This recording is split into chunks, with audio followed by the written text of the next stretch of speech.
Alors, on démarre cette séance avec l'euro-dollar.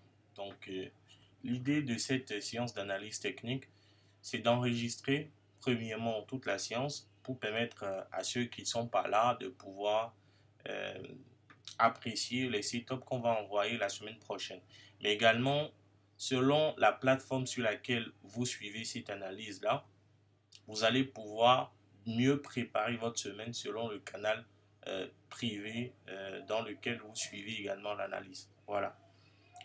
Alors, on va démarrer avec l'euro USD comme je l'ai dit.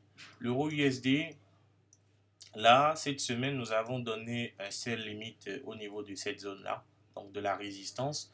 On s'attendait à ce que le prix revienne chercher la trendline baissière ici et en même temps la résistance des 1.12595 avant d'être rejeté à la baisse. Mais ça ne s'est pas produit exactement comme on l'attendait. On n'a pas eu exactement ce qu'on voulait. Voilà, donc on a toujours ce sell limite là en cours. Maintenant, ce que moi je vais faire, c'est d'enlever ça. J'enlève ceci également. Je vais enlever les résistances de façon simple, hein. Donc, l'idée ici, c'est de tracer toutes les zones dynamiques chatistes. Toutes les zones dynamiques chatistes, c'est-à-dire les canaux. Ça va être l'objectif principal de cette analyse technique complète chatiste. Donc, on va tracer les zones les plus dynamiques avec la stratégie chatiste. Ici, vous avez déjà un canal baissier que j'ai identifié. Voilà. Donc, au-delà du canal baissier que nous avons identifié, je vais essayer d'identifier de micro-structures chatistes des canaux que nous pouvons identifier plutôt dans des unités de temps courtes, comme le H1 ou le H2. Ici, on est en H4. Et donc, je vais identifier une zone ici, là, à partir du dernier bas. Donc, en faisant comme ceci, je vais mettre cette trendline là en pointillé. Donc, en pointillé comme ça. Voilà. Je mets en H, en heure plutôt. Je vais essayer de dupliquer. Donc, si je duplique, on a quelque chose comme ça. Voilà. Donc, vous avez un canal baissier en construction. Vous avez la cassure également d'une trendline haussière sur le H4. Voilà. Si vous partez dans une unité de temps beaucoup plus courte, vous allez constater que en réalité, c'est une structure haussière qui vient d'être brisée concrètement à la baisse. Voilà. En termes de prévision, donc, par rapport à la semaine prochaine, on peut avoir, j'envoie un peu ceci en haut là, voilà. On aura donc une prévision comme celle-ci, c'est-à-dire que le prix soit rejeté sous la résistance juste ici, là. Voilà, vous avez une résistance ici. Donc que le prix soit rejeté sous la résistance là, ça peut être quelque chose d'assez intéressant. D'accord? Je mets ça plutôt comme ceci.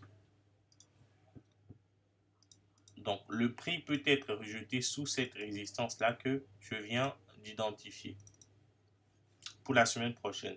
Et ensuite, on aura une baisse conséquente. Ça fait premier scénario. Il ne faut pas oublier que nous avons une sorte de trendline baissière également ici. Donc, que je mets comme ça.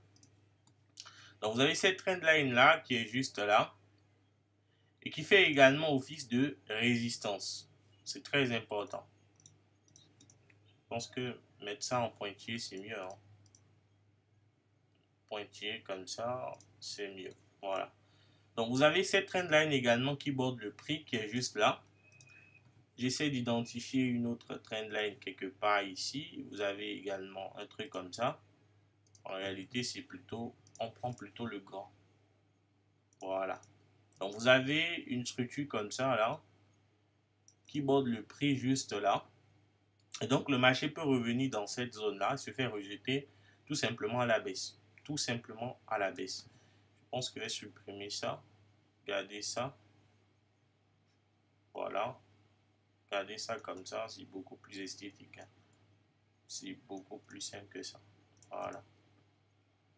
Là, c'est beaucoup mieux. Donc, vous avez une résistance comme ça, là, qui peut être testée. Et là, ensuite, le marché peut chuter violemment directement. On part à la baisse pour la semaine prochaine. On a également une autre prévision de hausse, donc que le prix arrive à briser la trendline ici, ensuite rebondit et là on peut avoir un scénario plutôt haussier. Donc ça c'est la prévision haussière, c'est le scénario haussier. Bien, j'enregistre ça et on va continuer. J'enregistre ça et on continue avec l'euro JPY. Alors, concernant l'euro JPY, je n'ai pas eu quelque chose d'assez énorme dessus. On a plutôt un support important juste là. On est en H4 et donc en termes de prévision, je pense que le prix peut déjà revenir chercher le support avant de reprendre sa hausse. Voilà, puisqu'on est dans une structure haussière un peu en journalier. Donc j'ai mis ce setup là pour dire que le support là peut servir de zone de rebond important par rapport à la prochaine dynamique sur cet actif là. Bien. On n'a pas vraiment de canaux à tracer ici, à moins qu'on retrate ou qu'on dézoome complètement l'écran, ce que je ne veux pas faire puisque l'important ici c'est de voir clairement le prix et les mèches. Voilà, donc on ne va pas dézoomer. On continue avec l'euro CAD. Alors l'euro CAD, j'ai commencé par vous tracer les trendlines que j'identifiais. Vous avez cette trendline là qui passe par ce niveau-ci et ce niveau-là. Donc on va simplement dupliquer la trendline et ramener ça sur l'un des bas juste ici. Et on constate que nous avons un canal baissier en construction également. Le même scénario que... Alors, Amari veut parler. D'accord. Des questions? Tu peux activer ton micro et tu peux poser ta question. Une question?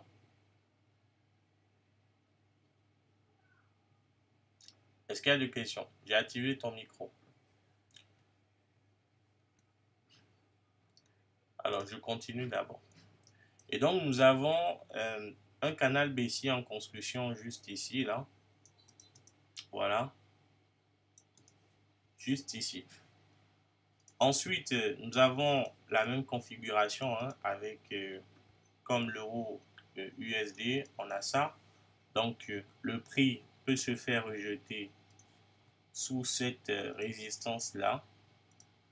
Bon, je vais mettre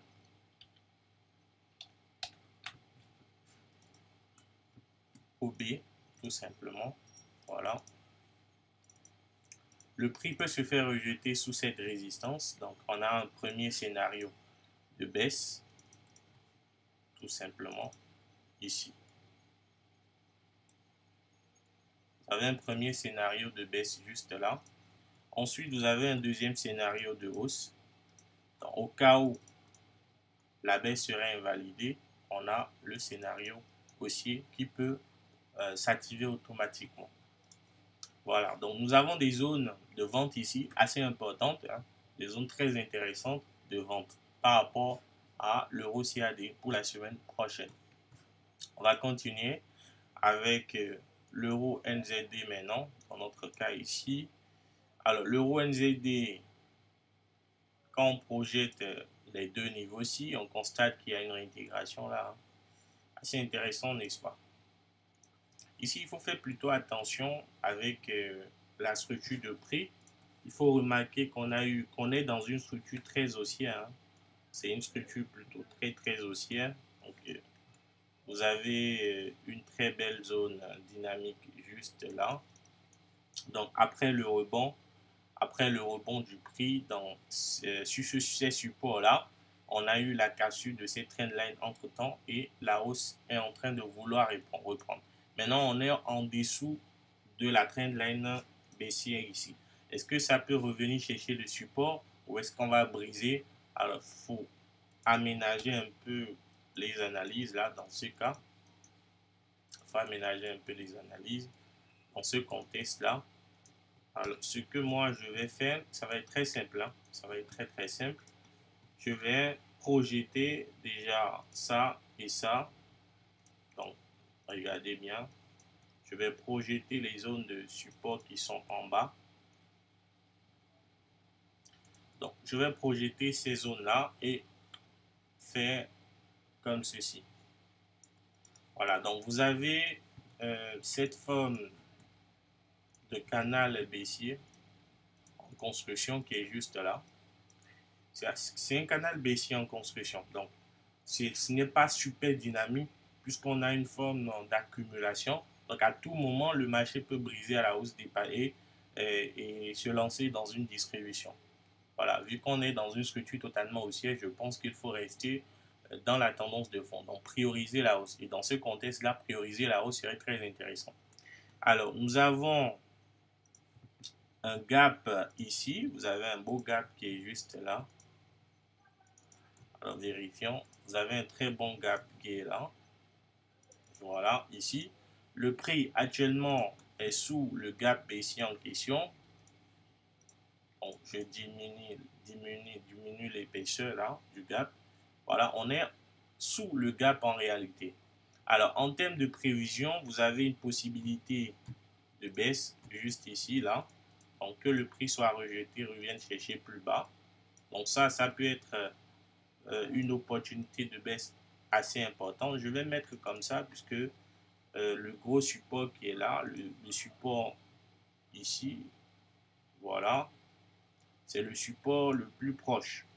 Donc, on n'ira pas chercher de très gros supports. Je vais juste mettre OB ici pour vous dire que vous avez un support conséquent ici au cas où le marché va se lancer dans une baisse à partir de cette résistance-là. Voilà. Alors, ensuite, vous avez une autre prévision. Maintenant, avant ça, je vais tracer cette zone-là. Donc, je trace cette zone-là. Voilà. Je peux également tracer quelque chose ici. Hein. Vous avez quelque chose d'assez intéressant là aussi. Donc, on trace ça et vous avez le prix qui borde ces zones de résistance dynamique chartiste. Vous voyez, on a plusieurs résistances dans ce cas. Donc, si le marché se faisait rejeter sous ce gap-là, on aurait une belle possibilité de baisse vers le support que j'ai identifié. Par contre, si le prix arrivait à briser cette zone-là, alors tout au moins on viendrait chercher le haut de cette trendline baissière. Et il y a possibilité que ça rebondisse pour aller chercher plutôt très loin dans ce cas. Alors, voilà la prévision de hausse et voilà la prévision de baisse par rapport à donc cet actif-là. Donc, j'enregistre ça et on continue avec l'euro AUD. On continue avec l'euro AUD. Alors, vous constatez ici, c'est pratiquement la même chose. Hein. On a eu un très très beau rebond dans cette zone. Le prix qui vient casser la trendline baissière juste là. Et on a une forme de reprise de hausse qui est légèrement là. Ici, je mets ça en pointillé.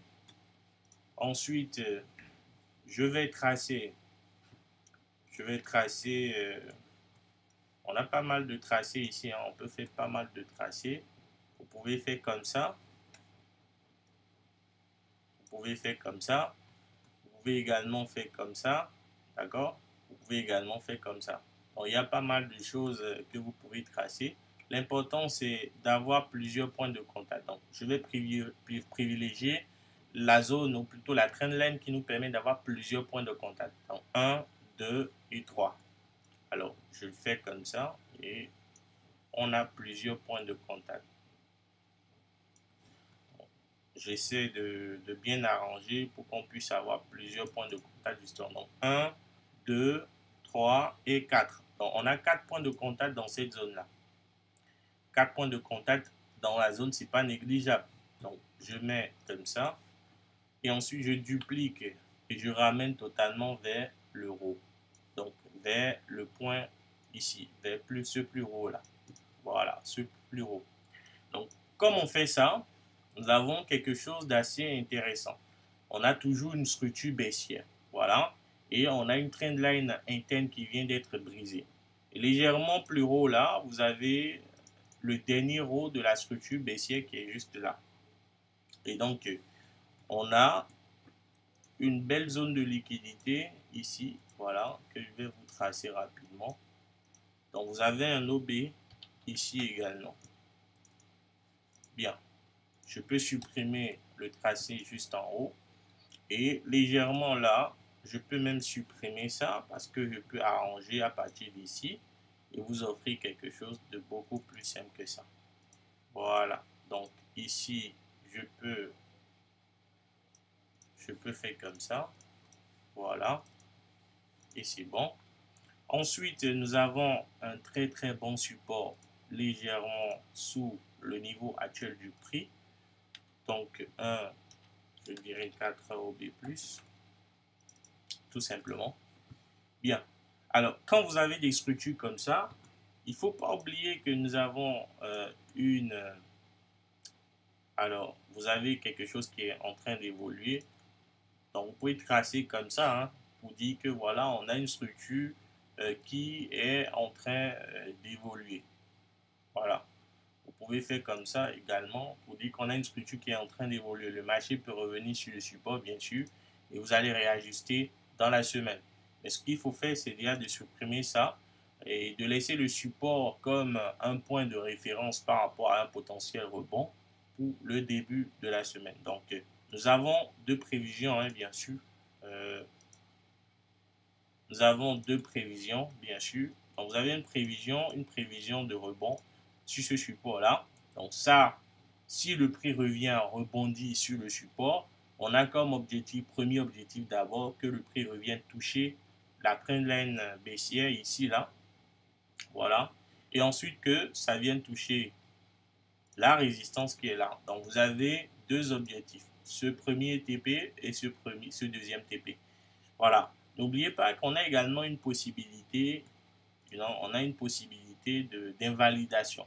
Donc, invalidation, c'est que la baisse se poursuive, tout simplement, que le marché arrive à briser ce support-là et continue sa baisse vers des niveaux beaucoup plus bas. Voilà, donc vous avez ces deux scénarios. Par contre, il ne faut pas oublier que l'euro AUD est dans une structure totalement haussière et donc la priorité serait de vous attendre à un rebond, de surveiller un rebond potentiel sur le niveau des 1.114. Je peux placer le niveau là qui est juste ici. 1.114, c'est un niveau de prix fixe. Hein. C'est ce que moi j'appelle un niveau de prix fixe. C'est un niveau de prix institutionnel. Et ce niveau-là, ça peut induire rapidement de très gros mouvements à la hausse ou à la baisse. Dans notre cas, beaucoup plus à la hausse, puisque le prix est au-dessus de ce niveau de prix fixe. Donc, ce niveau de prix institutionnel est un support dans notre cas. Donc, vous avez ces deux scénarios. On va poursuivre avec l'USD-CHF. Maintenant, il ne faut pas oublier que ces setups-là, tous ces setups, je vais faire l'analyse, je vais donner les commentaires beaucoup plus détaillés de ces setups et je vais poster sur ma chaîne, ma page TradingView, donc cette page-là. Donc, vous pouvez revenir sur TradingView, aller chercher les analyses que je vais poster, ou plutôt si vous êtes dans des canaux privés, donc dans des canaux privés sur Telegram ou Discord, et vous voyez cette vidéo, je suis sûr que vous aurez les analyses détaillées dans vos canaux respectifs, selon les communautés dans lesquelles vous êtes. Je ne vais pas préciser de nom, parce que la vidéo peut être postée sur YouTube selon les communautés dans lesquelles nous avons des contrats, dans lesquels j'ai des contrats. Voilà. Donc, on va continuer avec l'USD CHF. On continue avec l'USD CHF. Ici, vous avez une très belle structure. Très belle structure. Sincèrement, vous avez une très belle structure de prix sur l'USD CHF pour la semaine prochaine. Donc, vous tracez premièrement les deux points de contact ici, là, là. Ensuite, vous projetez cette zone-là totalement vers l'euro. Donc ici, vous projetez sur ce point-là, parce que ce point est beaucoup plus haut que le point qui est ici. Donc si vous projetez ici, vous voyez qu'il y a un décalage. C'est pourquoi il faut envoyer ça vers le plus haut point. Alors quand vous faites ça, ça ne s'arrête pas là. Vous avez une zone de gap qui est légèrement ici, là. Vous avez une zone de gap très intéressante qui est juste là. On voit clairement que le prix revient sur le niveau de gap 1, 2. voyez, ça fait 2 fois déjà. Donc, cette zone-là, c'est une zone très intéressante. Et il y a de la liquidité ici. Vous avez de la liquidité. Il y a pas mal de liquidité parce que vous avez un support assez important juste là. Vous avez un support ici, là. Donc, moi, je vais l'appeler 4 OB+. Donc, ce support, c'est un support quand même super important. Très, très important. Alors, vous avez également un tracé juste là. Donc, juste ici, là. Je vais bien tracer. Il faut que vous tracez sur les limites des rejets, donc au-dessus des mèches, tout simplement. Ça vous permet d'avoir une précision dans les tracés. Donc, ici, sur la mèche, c'est comme ça.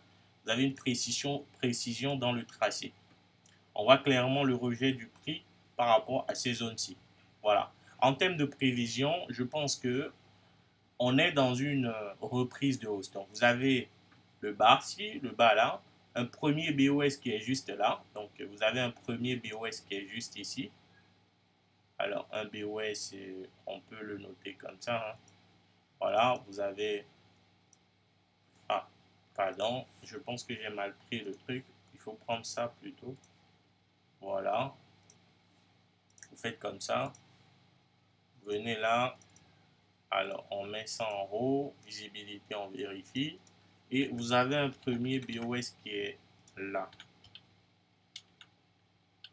Voilà. Donc, un premier BOS qui est là, ça sous-entend qu'on est dans une reprise de hausse. Donc, vous êtes dans un nouvel, dans un nouveau canal aussi en construction. C'est-à-dire une nouvelle structure haussière qui se construit petit à petit. Ce n'est pas encore une très grosse structure de hausse. Donc, comme on est à nos débuts dans ces conditions-là, ça nous donne assez d'opportunités de reprise de hausse. Voilà. Et dans ce contexte-là, vous avez une très belle opportunité de reprise de hausse si éventuellement le prix faisait ça. Vous voyez? C'est-à-dire que le marché aussi dans cette zone-là, en début de semaine, jusqu'à revenir tester violemment le support qui est juste en bas. Donc, dès que le prix revient tester le support juste en bas, vous pouvez acheter. Maintenant, laissez-moi vous apporter une petite précision par rapport à la zone la plus intéressante, ou plutôt au niveau de prix le plus important sur lequel vous pouvez acheter dans ces conditions.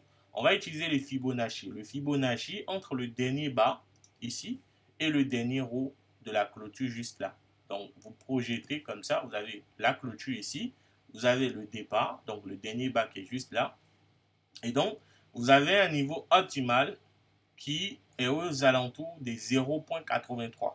Donc, je vous assure, la meilleure zone pour positionner un achat dans ces cas-là, c'est 0,83. 0,83, placez un ordre de buy limite au niveau de cette zone de support et ayez au moins un SL, disons, de 60 pips, comme ça, voilà. Vous pouvez avoir une opportunité extraordinaire pour la semaine prochaine avec ce setup. Voilà, donc moi dans mon cas, j'enlève simplement, je peux enlever le Fibonacci, mais on va garder le Fibonacci. Entre temps, je vérifie la visibilité, c'est bon. Voilà, donc vous avez une opportunité comme ça sur l'USDCHF. Très belle opportunité, très très belle opportunité. Mais non, attention, attention, vous avez la possibilité d'une cassure à la baisse. Il faut surveiller ça. Donc, si votre hausse est invalidée, automatiquement, le scénario, ça tourne. Ça tourne dans le sens contraire, automatiquement.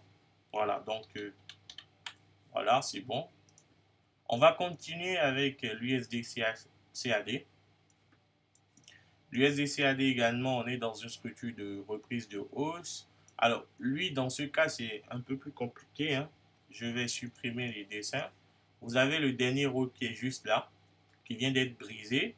Et donc, logiquement, le marché devrait se lancer dans un retracement entre le dernier bas et le dernier haut. Donc, si vous faites, vous projetez le Fibonacci entre ça et ça, donc le dernier haut, le dernier bas, vous avez un point de convergence dans cette zone. Donc, vous avez une zone qui correspond pratiquement à un fair value gap.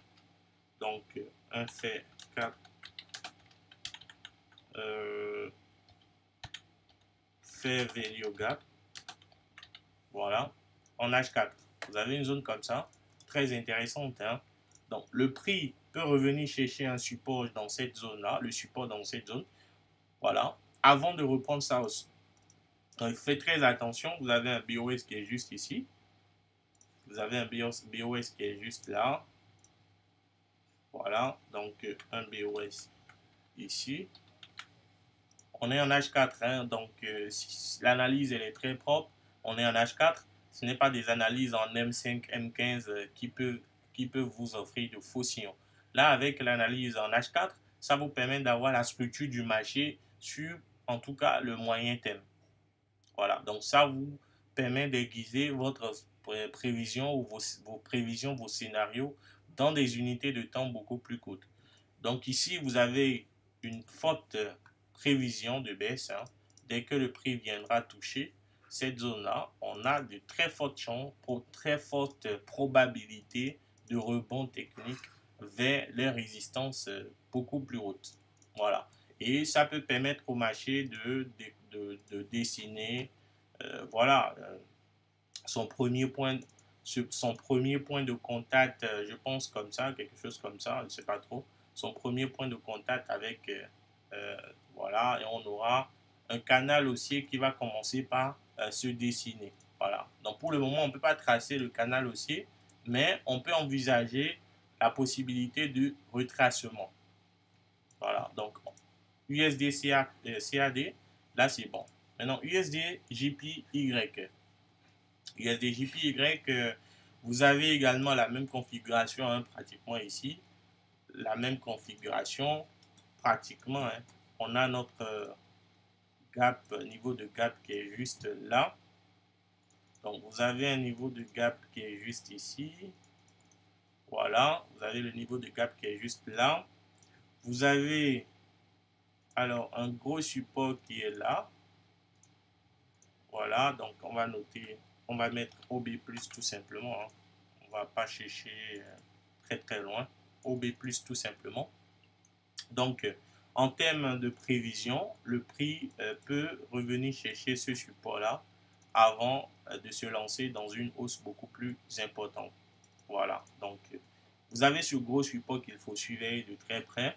Entre-temps, vous pouvez vérifier si le marché n'est pas encore venu sur votre zone de point de retracement. Et vous voyez, non, entre le dernier bas, le dernier haut, vous avez toujours votre point de retracement qui est en bas. Donc, le marché pourrait revenir chercher ce support avant de repartir à la hausse. Voilà, donc ça vous permet de valider au moins la création d'un BOS ici. Donc, on n'est pas obligé de mettre BOS à chaque fois, mais vous devez simplement comprendre l'analyse de fond. Voilà. Donc, on continue avec le GBP USD. Voilà. Alors, le GBP USD dans notre cas, je pars en journalier. Alors, vous avez un canal aussi qui est en construction, c'est testé là, c'est testé ici. Alors, le marché peut revenir chercher un support avant de poursuivre sa hausse. Donc, ça peut faire un truc comme ça. Ça peut faire un truc comme ça. Et boum, ça reprend.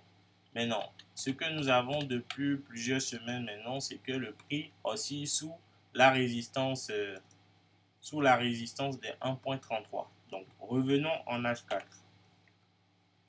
Si on revient en H4, alors en H4,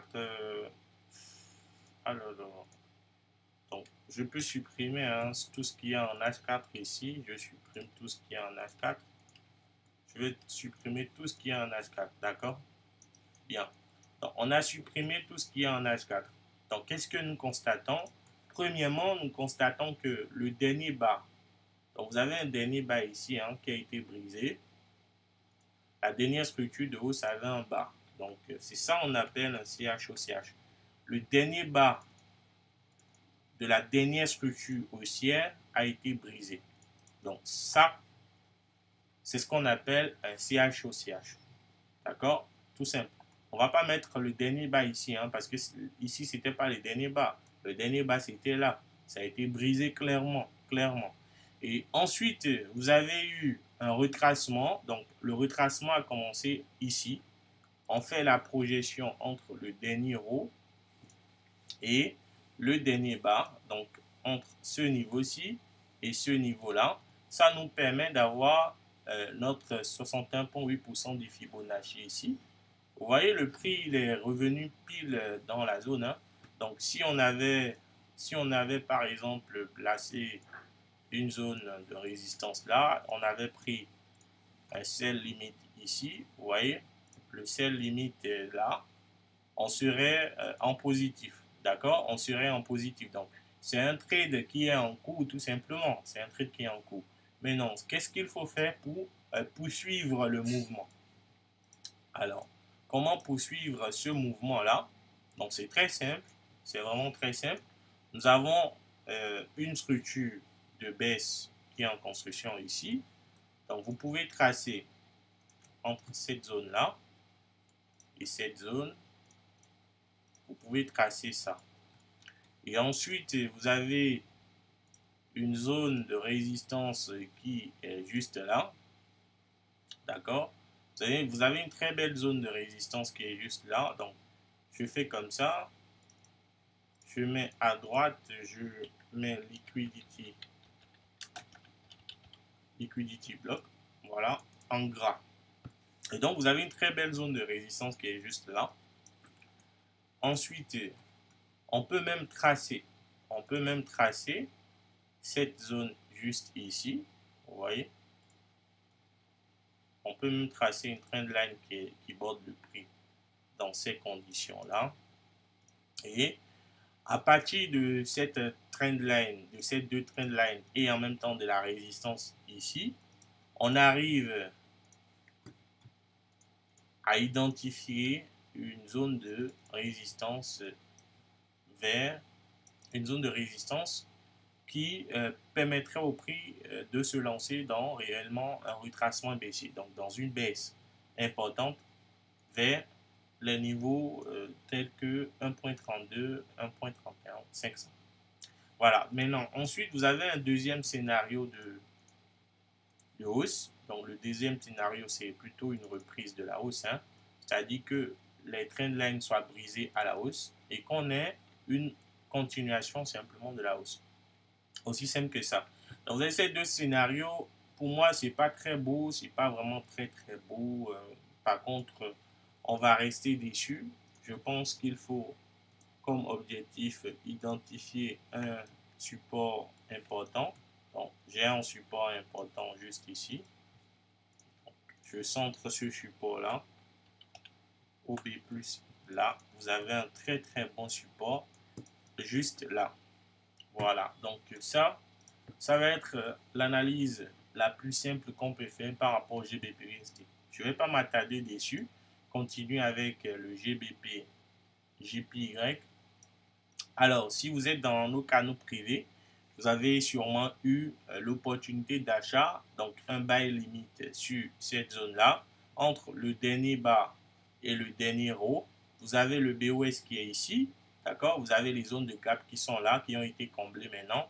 Et ensuite, vous avez le prix qui est légèrement en haut. Voilà. On n'a pas pu déclencher ce buy limite pour la semaine dernière, mais je pense que la zone, elle est toujours valide.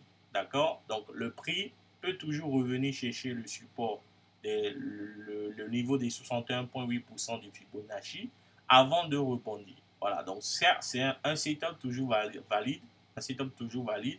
Vous avez le dernier haut, le dernier bas, vous avez le BOS qui est juste là, je ne l'ai pas mis, qui est aux alentours du gap là, on a un gap ici, le gap comblé, donc prévision de reprise aussi à partir du rebond sur ce support. Voilà. On a placé un buy limite assez précis, hein. Si le prix revenait chercher ce support-là, on va espérer un rebond technique important et espérer aussi que la hausse va répondre, tout simplement. Voilà, donc il n'y a pas vraiment grand-chose à faire comme setup, comme nouveau setup ici. On continue avec plutôt NZD USD. Donc, NZD-USD, je pense que si vous avez compris l'analyse au niveau de l'euro-USD, ou plutôt du GBP-USD, d'accord, vous avez compris que ces paires-là, ces actifs-là sont corrélés positivement avec l'euro-USD. Donc, NZD-USD est corrélé positivement avec euro-USD et GBP-USD. Ici, j'ai précisé que la structure du prix ne me plaît pas trop. Par contre, avec euro-USD, on a une structure beaucoup plus structurée. C'est beaucoup plus structuré. Là, on voit clairement que nous sommes dans une baisse importante. Donc, vendre à partir de cette résistance-là, ça va être quelque chose de très normal pour nous. Donc, on va surveiller plutôt l'euro USD, on va laisser le GBP USD en début de semaine et surveiller plutôt l'euro USD. Voilà, donc au lieu d'attaquer les autres comme NZD USD ou AUD USD, je préfère rester sur l'euro USD parce que c'est beaucoup plus structuré, c'est beaucoup plus simple à comprendre. On voit clairement la structure de baisse. On a des hauts de plus en plus bas, ici, là, de plus en plus bas. Et ensuite, vous avez des bas de plus en plus bas également. Une belle structure de baisse en construction. Vous avez des zones là qui vous permettent de prévoir justement une prochaine baisse à venir en début de la semaine prochaine. Voilà. Donc, ça va être tout pour le Forex. On continue avec l'or. Donc, je vous fais une analyse sur l'or. Analyse que j'ai déjà effectuée, je pense. Hein. Voilà. Donc, avec l'or, on a quoi? Avec l'or, on a quelque chose de très intéressant ici. Je mets mon support là. Voilà. J'ai déjà fait une analyse de l'or. Hein, entre-temps, pour ceux qui suivent nos vidéos, suivant la plateforme sur laquelle vous suivez, que ce soit sur Telegram, dans un canal privé, à ma charge, ou plutôt sur ma chaîne YouTube personnelle, je pense que vous avez suivi cette analyse. Maintenant, je vais réexpliquer. Vous avez le dernier haut qui est là. Alors, le prix, il revient, il crée cette zone-là. Il crée cette zone, il rebondit, il vient briser la zone. Voilà. Donc, nous avons officiellement un CHOCH qui est créé. Ensuite, le marché, il fait un retracement, voilà, vers la résistance ici. Donc, ça offre beaucoup d'opportunités de hausse. Ensuite, on voit clairement que le prix revient maintenant, ensuite briser ce support-là, très gros support. Et officiellement, on est dans une structure de baisse. D'accord. Du moment où le prix crée une première cassure de dernier bas, ensuite une deuxième cassure de dernier bas qui est un BOS, du moment que le prix nous crée ces deux niveaux-là, avec des hauts de plus en plus bas, des hauts de plus en plus bas, du moment que le prix crée deux zones comme ça, des hauts de plus en plus bas et des bas de plus en plus bas, du moment que le prix crée cela, alors officiellement nous sommes dans une structure baissière. Alors, on est en H4 sur l'or. Et qu'est-ce qu'il faut faire en H4 dans ce cas? Il faut identifier tout simplement la prochaine zone où le prix va commencer par baisser. Donc, le premier point de convergence de hausse pour la correction. La correction. Et dans notre cas, identifier la correction, ça revient à identifier les 61,8% du Fibonacci entre le dernier haut et le dernier bas. C'est ce qu'on a tracé ici et nous avons cette zone-là. Donc, il faut préciser que vous avez un gap, vous avez un très gros gap ici, un gap baissier hein, dans ce cas. Donc, un gap baissier, c'est un mouvement voilà, qui laisse un vide là et ensuite ça baisse. Alors, ce gap baissier là, ça permet au marché d'avoir une structure comme ça. Donc, c'est justement ce gap qui a permis au prix de revenir chercher plus bas. Ensuite, vous avez une zone intéressante ici, d'accord? On peut tracer là, mais entre-temps, le support, la résistance était ici. Donc, vous faites comme ça, d'accord? Vous faites comme ça, vous avez bien tracé ça. Vous pouvez prolonger légèrement. Alors, faites comme ça. Vous pouvez faire ça. Et qu'est-ce que nous avons là? On a une belle structure là de baisse avec des cassures. Des cassures. Donc, une fausse cassure ici, réintégration, et là, on est en train d'avoir un rebond. Attention, vous avez un support qui vient d'être testé dans cette zone-là. Donc, on voit clairement le prix qui vient tester le support. On a beau rebond ici. Alors, est-ce que le rebond va permettre au prix de se libérer là? On ne sait pas encore. Maintenant, si éventuellement cela se passait, vous avez la possibilité de suivre le mouvement haussier jusqu'à atteindre la résistance alors des 3000, en tout cas des 3315, voilà cette résistance là, 3315 qui correspond également à un point de fin un point de fin de correction haussière. Et en même temps, vous pouvez profiter du prochain mouvement baissier. J'espère que vous avez bien compris. Ce que je dis, c'est que en intraday, vous aurez probablement des opportunités de hausse en début de semaine. Et cette opportunité de hausse là peut vous offrir allez, vérifier, entre 3200 et 3300, vous avez quoi? 100, ça fait 1000 pips. Donc, en début de semaine, ou plutôt la semaine prochaine, vous pouvez avoir 1000 pips facilement. Donc, si le marché reprend réellement sa hausse à partir de la cassure de cette zone-là, vous aurez 1000 pips. Ensuite, le marché peut initier maintenant la baisse corrective, la baisse même à partir de cette zone des 3315 et on aura de très forts mouvements baissiers. Maintenant, ce qu'il faut redouter et ce qu'il faut surveiller de très près, c'est que dès que le prix revient dans cette zone-là, qu'on ait ensuite maintenant une continuation de la hausse. Donc ça, c'est ce qu'il faut vraiment surveiller. Si vous venez ici, ne vendez pas tout de suite. Ou si vous voulez vendre, vendez avec des risques très bas. Hein. Sinon, l'or peut poursuivre sa hausse tout simplement. Simplement. Parce que tout ça, ça peut simplement être des mouvements de baisse corrective. Tout ce que vous voyez là, c'est-à-dire ce mouvement-là, ça peut être simplement des mouvements correctifs. Hein. Et ensuite, maintenant, la hausse là peut reprendre tout simplement. Voilà. Donc, je vais supprimer les bêtises que j'ai tracées là. Voilà. Et on aura donc ce setup tout simplement. Je supprime ça et je vous montre ce qu'on peut avoir de façon concrète la semaine prochaine. Donc, premièrement, vous avez quelque chose ici, là, qui peut être brisé. Je vais mettre ça en pointillé comme ça. Voilà, donc ça peut être brisé. Et si c'est brisé, vous aurez une belle structure haussière jusqu'à ce niveau de résistance. Donc voilà la prévision la plus intéressante que moi j'estime qu'on peut avoir pour la semaine prochaine. Donc une hausse à partir de cette résistance, de cette zone-là, jusqu'au niveau des 3315. Aussi simple que ça. Donc surveillez la hausse à partir du lundi, ça va être quelque chose de très très intéressant. Maintenant, on peut peaufiner tout ça. Si on fait comme ça, ça donne pas quelque chose de beau. Hein. Donc, je reviens là, c'est mieux. Voilà. Notre canal comme ça, c'est beaucoup plus mieux. Maintenant, si on fait ça, attendez, je vais vérifier un truc rapidement.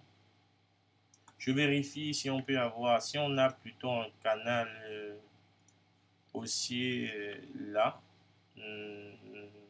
Oui, on a un canal haussier. On a un canal haussier. Oui, on a un canal haussier.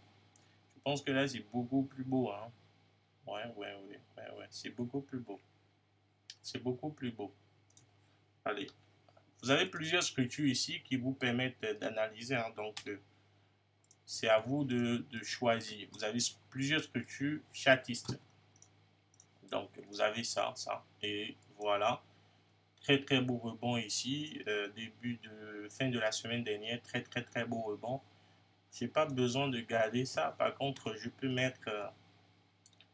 mettre une signalisation ici. Voilà, pour dire qu'on a eu un très, très beau rebond. Juste là. Voilà.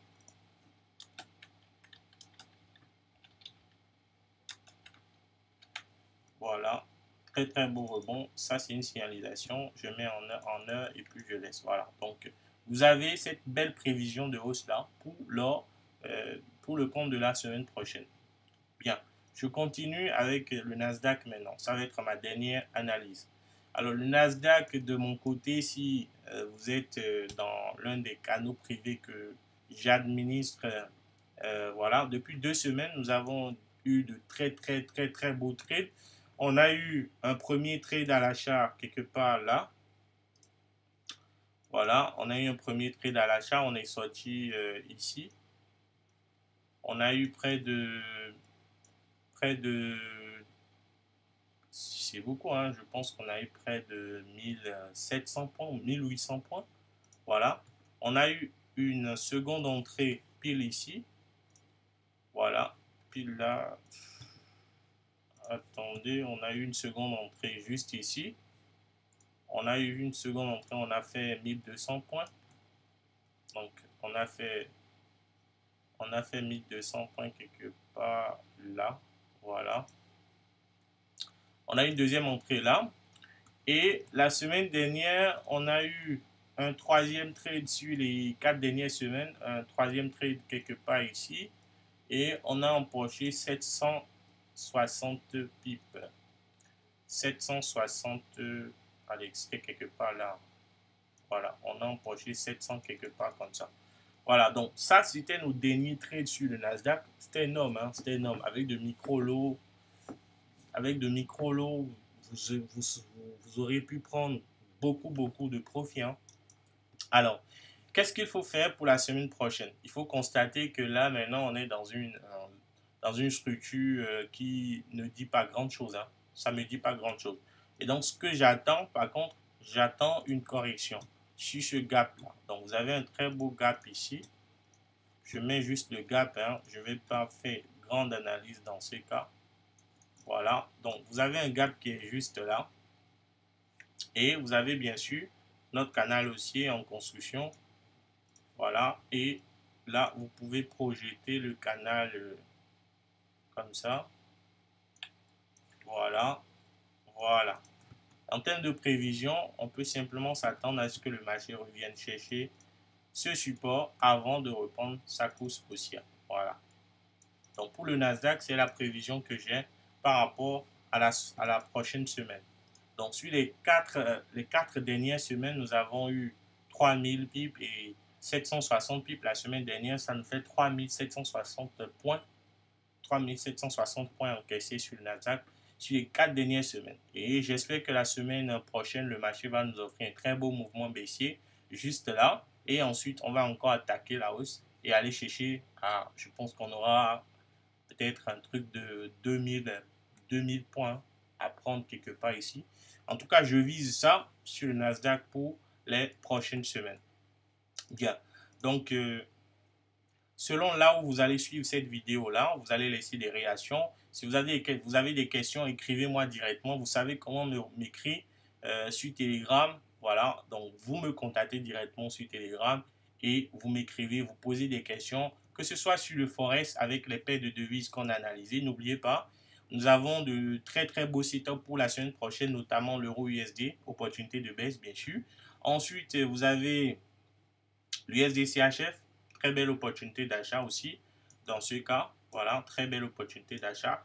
Et vous avez le GBP-JPY, très belle opportunité d'achat également, qu'on a depuis la semaine dernière. Voilà, donc pour ceux qui sont là, il y a Anes, il y a Lamol, il y a Tisseb. Est-ce que les amis, vous avez des questions? Est-ce que les amis, vous avez des questions?